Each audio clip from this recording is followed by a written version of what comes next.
Hello students, कैसे हैं आप सब। आशा करती हूँ आप अच्छे होंगे और अच्छे से अपनी पढ़ाई कर रहे होंगे। मैं मोनिका रावत आपका स्वागत करती हूँ आईसीटी वर्चुअल क्लासरूम देहरादून में। बच्चों, आज हम क्लास 11th का जो आपका सब्जेक्ट है फिजिक्स, उसका chapter world energy and power को कंटिन्यू करेंगे। तो बच्चों, लास्ट लेक्चर में हम एनर्जी के बारे में समझ रहे थे कि एनर्जी यानी ऊर्जा होती क्या है। आज हम मास एनर्जी इक्विवेलेंस के बारे में समझेंगे कि मास एनर्जी इक्विवेलेंस होता क्या है। अगर हम मास एनर्जी इक्विवेलेंस की बात करें तो हमारे दिमाग में सबसे पहला नाम आइंस्टाइन का। आइंस्टाइन ने 1905 में एक डिस्कवरी की थी, और वो डिस्कवरी क्या थी कि जो मास है और एनर्जी है, ये दोनों इंटर कन्वर्टेबल है। यानी इनको आप, यानी कोई भी जो आपका मास है उसको आप एनर्जी में ट्रांसफॉर्म कर सकते हैं, बदल सकते हैं। यानी Einstein made an incredible discovery that energy can be transformed into mass and mass can be transformed into energy। यानी आइंस्टाइन ने क्या कहा कि जो आपकी मास है उसे आप एनर्जी में, यानी द्रव्यमान को ऊर्जा में, और ऊर्जा को द्रव्यमान में बदल सकते हैं। अब अगर हम बात करें किसी भी एनर्जी की, यानी to put it precisely, one energy can be obtain at the cost of other energy. ये हम जानते हैं क्योंकि आपने जो है law of conservation of energy पढ़ा है, यानी ऊर्जा का संरक्षण का नियम पढ़ा है, जिसमें हम क्या बात करते हैं, हम ये कहते हैं कि जो एनर्जी होती है यानी ऊर्जा होती है, वो कभी भी बनती या खत्म नहीं होती है। वो सिर्फ एक फॉर्म से दूसरे फॉर्म में परिवर्तित होती है, यानी उसका क्या होता है, रूपांतरण होता है, हम ये जानते हैं। तो इसी प्रकार से जो है आइंस्टाइन ने 1905 में ये कहा कि जो मास होता है, द्रव्यमान होता है, उसे हम एनर्जी यानी ऊर्जा में रूपांतरित कर सकते हैं, एनर्जी को मास में यानी द्रव्यमान में रूपांतरित कर सकते हैं। The mass energy equivalence relation as put forth for Einstein is E equals to mc²। अब अगर हम मास एनर्जी इक्विवेलेंस की बात करें तो मास एनर्जी इक्विवेलेंस के हिसाब से जो है E जो होता है वो बराबर होता है mc² के। यहाँ पे अगर हम बात करें E की, तो E कौन सी एनर्जी है जो हमें दिखती है, जो अपेयर होती है। M जो मास गायब हो रहा है, जो द्रव्यमान खत्म हो रहा है, डिसअपेयर हो रहा है। और C जो है वो आपकी लाइट की वेलोसिटी है, वैक्यूम। यानी अगर हम मास एनर्जी इक्विवेलेंस की बात करें तो हमारे पास फॉर्मूला होता है E बराबर mc², जो कि हमें ये दिखाता है या ये दर्शाता है कि जो द्रव्यमान यानी मास होता है और एनर्जी यानी ऊर्जा होती है, ये दोनों आपस में रूपांतरित हो सकते हैं। Mass and energy are not conserved separately but are conserved as a single identity called mass energy। यानी अगर हम मास यानी द्रव्यमान और एनर्जी यानी ऊर्जा की बात करें तो ये दोनों अलग अलग संरक्षित नहीं हो सकते, लेकिन जब हम इसको एक साथ लेते हैं एज अ सिंगल आइडेंटिटी तो ये कंजर्व हो सकती है, और इसे हम मास एनर्जी कहते हैं।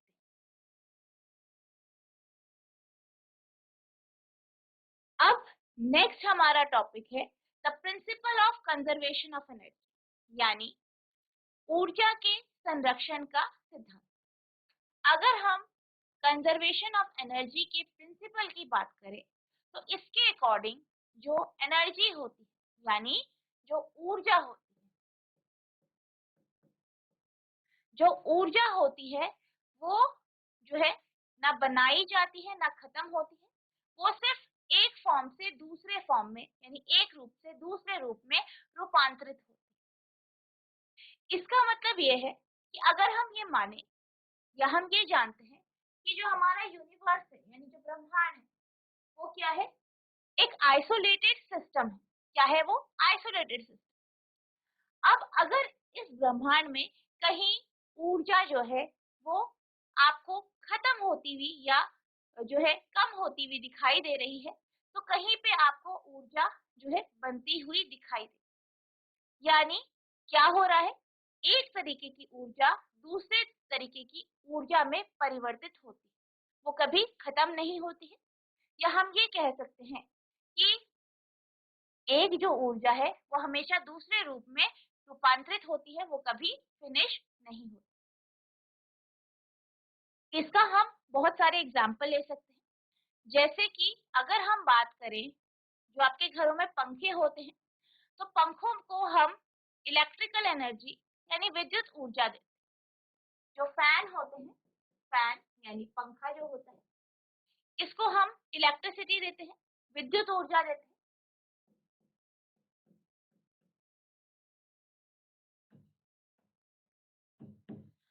और जो फैन होता है, पंखा होता है, वे वो विद्युत ऊर्जा को यांत्रिक ऊर्जा यानी मैकेनिकल एनर्जी में कन्वर्ट करते हैं।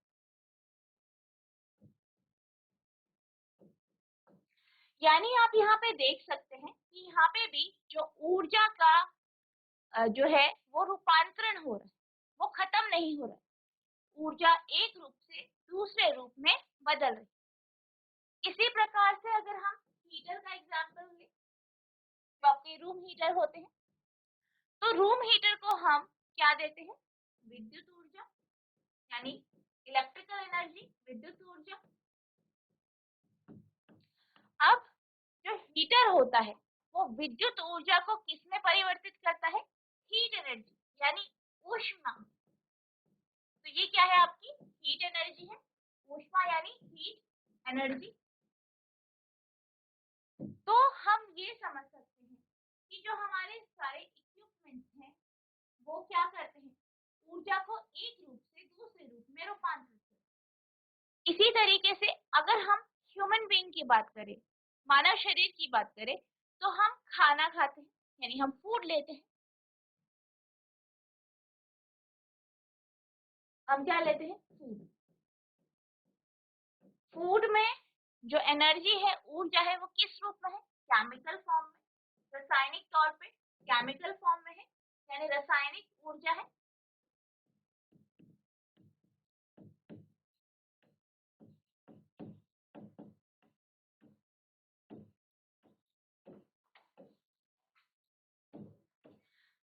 अब खाने में जो ऊर्जा है वो रासायनिक रूप में। अब खाना खा के हम काम करते हैं, क्या करते हैं, काम करते हैं, तो हम किसका उपयोग करते हैं, मस्कुलर एनर्जी का।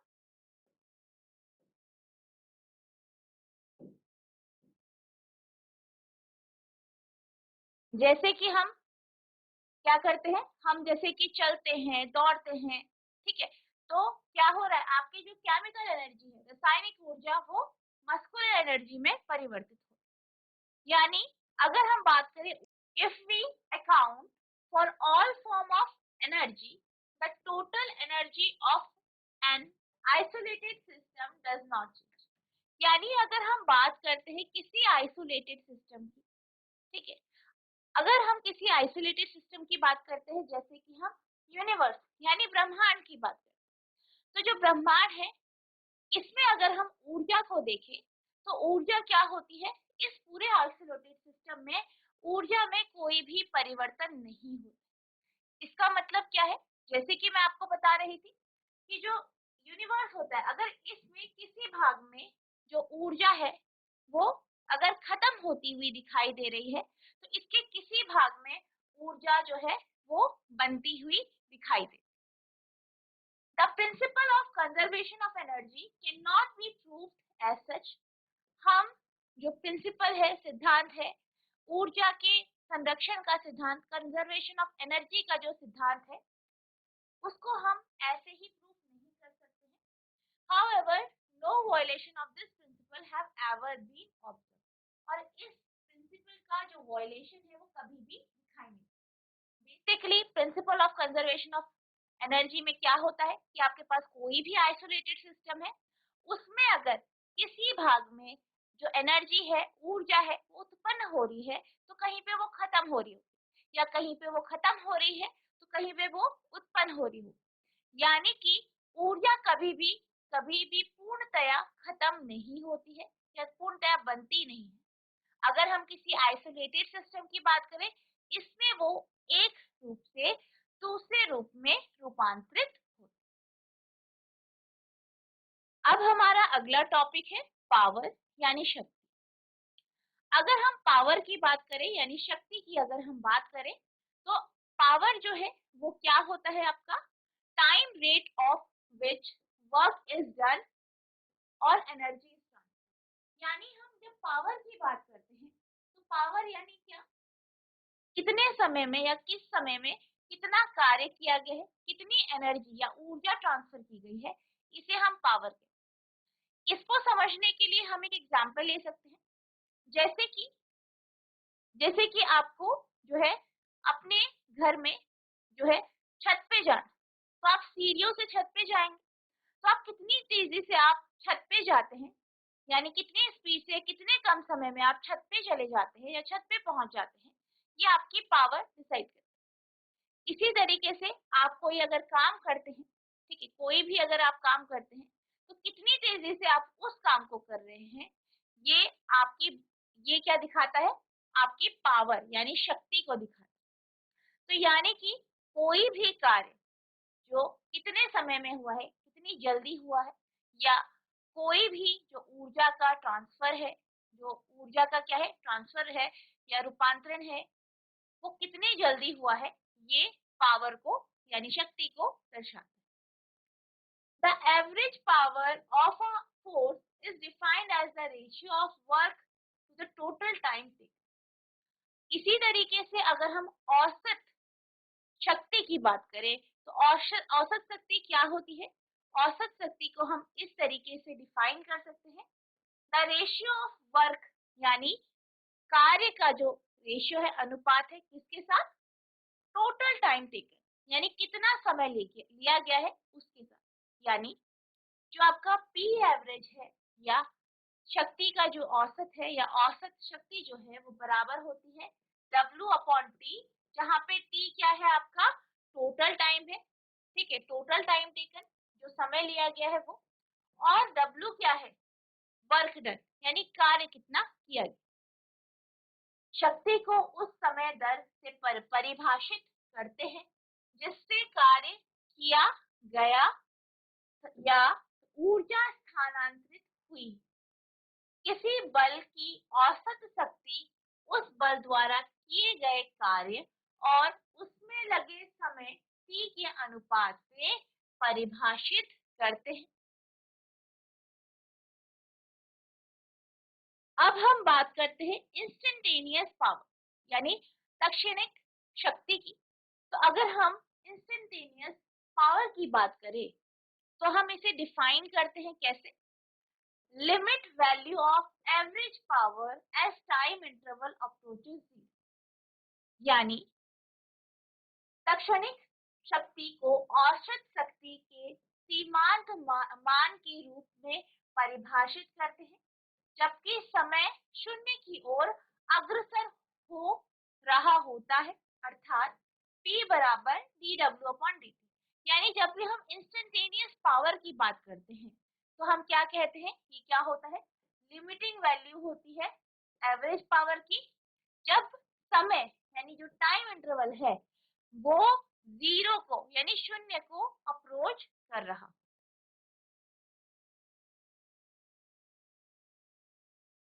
अब जैसे कि अभी हमने क्या समझा? हमने ये समझा कि जो P है वो बराबर होता है dW अपॉन dt, ठीक है, dW अपॉन dt के। अब अगर हम बात करें वर्क की यानी कार्य, वर्क क्या होता है? फोर्स इनटू डिस्प्लेसमेंट, ठीक है, आप इसे ds भी लिख सकते हैं, ठीक है, आप ds लिख सकते हैं इसे, या आप इसको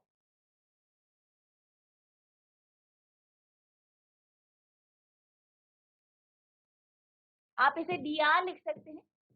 तो dr क्या दिखा रहा है? डिस्प्लेसमेंट यानी विस्थापन, यानी जो कार्य है वो F dr होता है। तो कार्य हमारा dw है यानी स्मॉल वर्क, तो बराबर है F डॉट dr। अब अगर हम पावर बराबर dw/dt की जगह F डॉट dr रख दें तो आपकी जो पावर है यानी शक्ति जो हो जाएगा वो हो जाएगा F डॉट dr/dt, यानी पावर हो गया आपका F इंटू dr/dt। तो dr/dt की अगर हम बात करें तो ये किसके बराबर होती है, आपकी वेलोसिटी यानी वेग, यानी पावर बराबर फोर्स यानी बल इंटू वेग यानी वेलोसिटी। P बराबर F डॉट V हो जाता है। तो यानी कि अगर हम बात करें द वर्क यानी कार्य की अगर हम बात करें, the work dw done by a force for a displacement dr is dw बराबर F डॉट dr। यानी अगर हम dw कार्य की बात करें तो किसी फोर्स F के द्वारा जो कार्य किया गया है जिसके कारण dr डिस्प्लेसमेंट हुई है, तो इसको हम dw बराबर F डॉट dr लिख सकते हैं। The instantaneous power can also be expressed as, और अगर हम instantaneous power की यानी तात्क्षणिक जो आपका शक्ति है इसकी अगर हम बात करें, instantaneous power की बात करें तो हम इसको लिख सकते हैं P बराबर F dot dr/dt equals to F dot, जहां विस्थापन dr में बल F द्वारा किया गया कार्य dw बराबर F डॉट dr होता है। अतः तात्क्षणिक शक्ति को निम्नलिखित प्रकार से भी व्यक्त कर सकते हैं। अब अगर हम इसकी बात करें, यहाँ पे जो v है, where v is the instantaneous velocity when force is F, यानी v क्या है, instantaneous velocity है जब फोर्स क्या है, बल क्या है, कैपिटल F, जहां v तात्क्षणिक वेग है जबकि बल F है।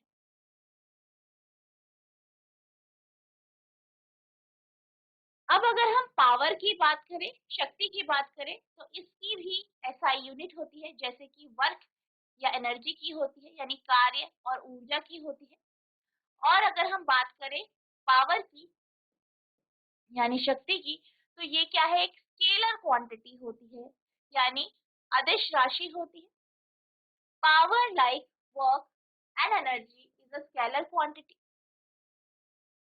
इट्स डायमेंशंस आर ml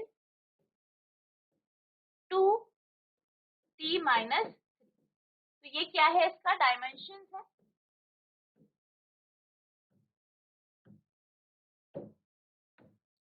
कार्य और ऊर्जा की भांति शक्ति भी एक अदिश राशि है। इसका SI मात्रक वॉट यानी W है और विमा ml टू t माइनस 3 है। It's SI unit is what, और वॉट यानी 1 जूल पर सेकेंड, वॉट जो होता है 1 जूल पर सेकेंड के बराबर होता है। There are another unit of power, namely horsepower। शक्ति का बहुत पुराना मात्रक अश्व शक्ति है। तो अगर हम अश्व शक्ति की बात करें तो जो अश्व शक्ति होती है ये काफी पुराना मात्रक है, और इससे हम जो आपके ऑटोमोबाइल्स होते हैं यानी कि जो आपकी वाहन होती हैं, गाड़ियां होती है, बड़े गाड़ियां, बड़ी बड़ी मशीनें होती हैं, इनकी जब हम शक्ति की बात करते हैं तो हम हमेशा अश्व शक्ति या हॉर्स पावर का हम उपयोग करते हैं। अगर हम 1 हॉर्स पावर की बात करें यानी 1 horse power equals to 746 watt। This unit is still used to describe output of automobile, motorbike etc। यानी इस मात्रक का उपयोग अभी भी किया जाता है, इसमें ऑटोमोबाइल्स यानी जो आपके वाहन होते हैं, कार होती है, मोटर बाइक्स होती है, मशीनें होती है, इनकी पावर यानी इनकी शक्ति हम जो है हॉर्स पावर में ही या अश्व शक्ति में ही इसे डिफाइन करते हैं। यह मात्रक आज भी कार, मोटर बाइक इत्यादि की निर्गत क्षमता को व्यक्त करने के लिए प्रयुक्त होता है।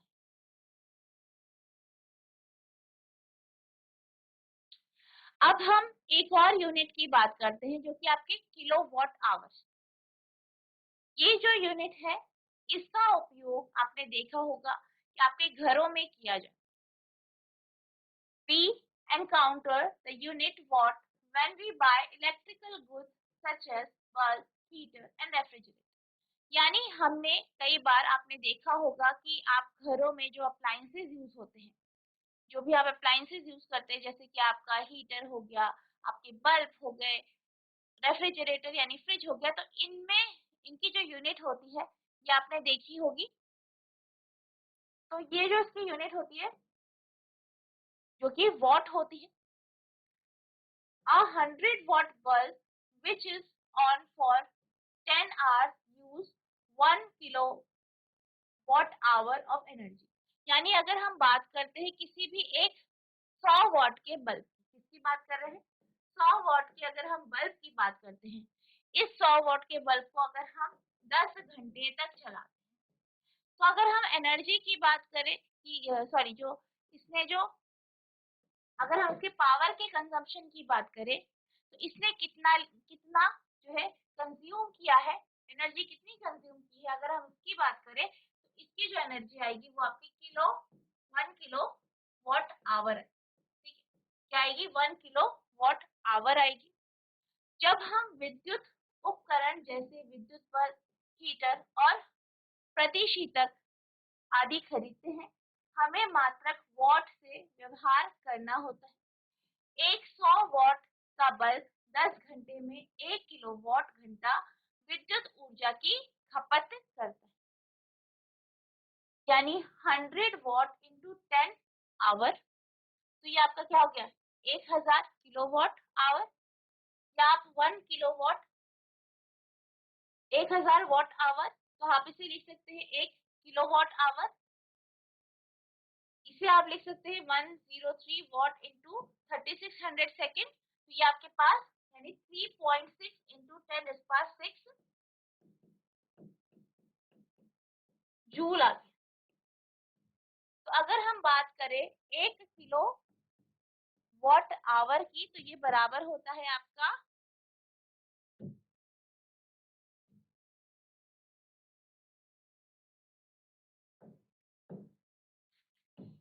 3.6 इंटू 10⁻⁶। तो 1 किलो वॉट जो होता है वो बराबर होता है 3.6 इंटू 10⁻⁶ जूल। और जो आपके किलो वॉट आवर होता है, ठीक है, इसी यूनिट में जो आपके घरों में बिजली का जो आपका बिल आता है वो आपका इसी में होता है। इसको हम एक यूनिट के बराबर लेते हैं और इसमें ही आप जो घरों में बिजली का उपयोग किया जाता है उसकी जो एनर्जी या जो ऊर्जा जो हमने खपत की गई है उसको हम इसी में मेजर करते हैं। अब हमारा अगला टॉपिक है कोलिजन यानी संघटन।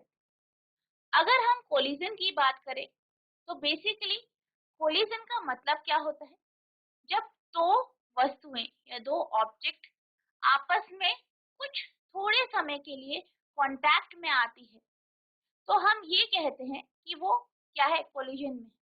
या हम ये कह सकते हैं जब दो वस्तुएं आपस में थोड़ी देर के लिए कांटेक्ट में आती हैं और फिर वो आपस में बिखर जाती हैं या दूसरी दिशा में चली जाती हैं, तो हम ये कह सकते हैं कि ये किसमें है, कोलिजन में। इसके लिए हम कुछ एग्जाम्पल दे सकते हैं, जैसे कि जो आपका कैरम बोर्ड होता है, इसके आप यहाँ पे देख सकते हैं। तो जब आप स्ट्राइकर से इसकी जो बाकी गिट्टियां होती हैं उस पे अगर आप इस स्ट्राइकर से मारते हैं तो क्या होता है, ये उस पे लगती है, कोलाइड होती है, कोलिजन होता है, फिर इसकी डायरेक्शन चेंज हो जाती है। इसी तरीके से अगर हम बिलियर्ड की बात करें, बिलियर्ड गेम होता है, इसमें भी आप कोलिजन से ही खेलते हैं। आप क्या करते हैं, एक बॉल जो होती है उसको आप एक स्टिक के माध्यम से उस पे फोर्स लगाते हैं, वो क्या करती है, वो दूसरे बॉल के साथ कोलाइड होती है, संघट करती है, कोलाइड होती है। और कोलाइड होती है यानी थोड़ी देर के लिए, थोड़े समय में उसके कांटेक्ट में आती है, फिर वो बॉल आगे चली जाती है। तो बेसिकली जो कोलिजन है इसको हम अपनी डेली लाइफ में देख सकते हैं कि बहुत सारे example. Collision means two objects coming into contact with each other for a very short period. यानी अगर हम कोलिजन यानी संघट की बात करें तो बेसिकली ये क्या होता है, कोलिजन क्या होता है, जब कुछ समय के लिए, कुछ टाइम पीरियड के लिए जो दो वस्तुएं हैं वो आपस में कांटेक्ट में यानी संपर्क में आती हैं. In other words, collision is a reciprocative interaction between two masses for a very short interval wherein the momentum and energy of the colliding masses change. यानी क्या कह रहे हैं, अगर हम कोलिजन की बात करें तो कोलिजन क्या होता है, ये रेसिप्रोकेटिव इंटरेक्शन होता है. किसके बीच में, दो द्रव्यमान या दो मास के बीच में थोड़े से समय के लिए, जिसमें क्या होता है, जो बॉडी है या जो मासेस हैं, ठीक है, उनका मोमेंटम और एनर्जी में changes uh. While playing carom, you have noticed the effect of striker on coins when they both collide. तो आपने कई बार, जैसे कि जब हम कैरम खेलते हैं उस समय, उस टाइम पे आपने इस कोलिजन जो होता है इसे ऑब्जर्व किया. अब अगर हम बात करें कोलिजन की, तो जो कोलिजन होता है, संघट होता है, वो सिर्फ आपको जो है इस तरीके से डेली लाइफ में ही नहीं दिखाई देता, बल्कि ये माइन्यूट लेवल पे भी होता है. अगर हम बात करें जो हमारे सब एटॉमिक पार्टिकल्स होते हैं, जैसे कि आपका न्यूक्लियस हो गए, ठीक है, न्यूट्रॉन हो गया, आपके क्वार्क्स हो गए, तो इन सब के बारे में हमें कैसे पता चला, बेसिकली हमने कोलिजन करवाया, जो हाई स्पीड बीम्स थी, ठीक है, स्कैटरिंग थी, उसके माध्यम से हमें पता चला. जैसे अगर हम एग्जांपल ले अल्फा रेस का, तो जब हमने अल्फा रेस को किसी एटम में डाला और उससे क्या हुआ, कोलिजन हुआ, तो क्या हुआ, फिर आपको ये पता चला कि न्यूक्लियस जो है, इस जो ये एटम है, ये गोल्ड शीट है इसमें. इससे हमें क्या पता चलता है कि कई बार क्या होता है, जो आपका कोलिजन है, जरूरी नहीं कोलिजन में दो ऑब्जेक्ट के बीच में कांटेक्ट ही हो, कई बार क्या हो जाता है, डिफ्लेक्शन हो जाता है. तो जो कोलिजन है वो सिर्फ आपको डेली लाइफ में नहीं दिखाई देते, बल्कि आपके जो है माइन्यूट लेवल में भी ये होता है. इसी तरीके से अगर हम बात करें गैलेक्सीज की, यानी जो जिसे आप आकाशगंगा कहते हैं, तो उनके बीच में भी कोलिजन होता है. यानी जो कोलिजन है वो आपको हर एक रूप में, चाहे वो एक गैलेक्सी में, जो गैलेक्सीज के बीच में होता है कोलिजन, आप वहां भी देख सकते हैं, आप डेली लाइफ में भी देख सकते हैं, और सब एटॉमिक लेवल में भी आपको कोलिजन दिखाई. अब हम कोलिजन के दो जो प्रकार होते हैं उनके बारे में बात करते हैं. तो हमारे पास दो तरीके के कोलिजन होते हैं, एक इलास्टिक कोलिजन होता है और एक इनइलास्टिक कोलिजन.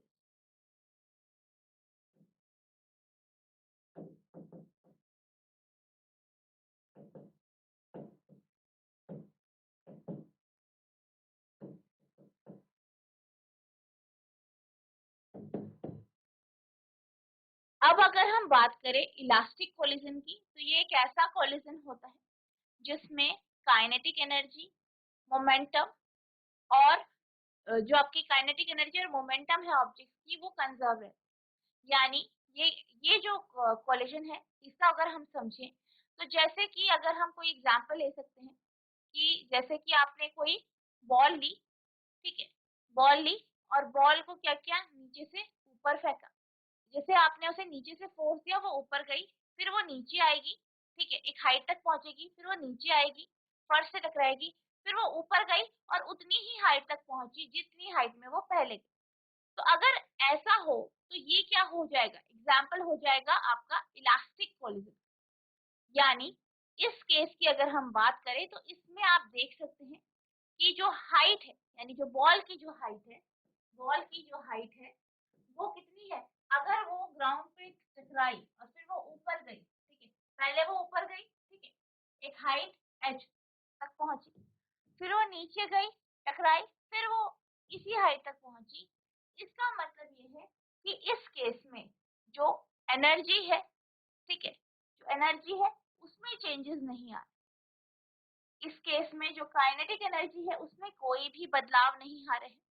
यानी आपको काइनेटिक एनर्जी जो है कम होती हुई दिखाई नहीं दे. इसका मतलब एनर्जी कंजर्व है, मास कंजर्व है, ठीक है, मोमेंटम कंजर्व है. तो यानी कि किसी भी तरीके से एनर्जी या ऊर्जा का रूपांतरण नहीं हो रहा है। तो इस तरीके का जो कोलिजन होता है इसे हम इलास्टिक कोलिजन कहते हैं।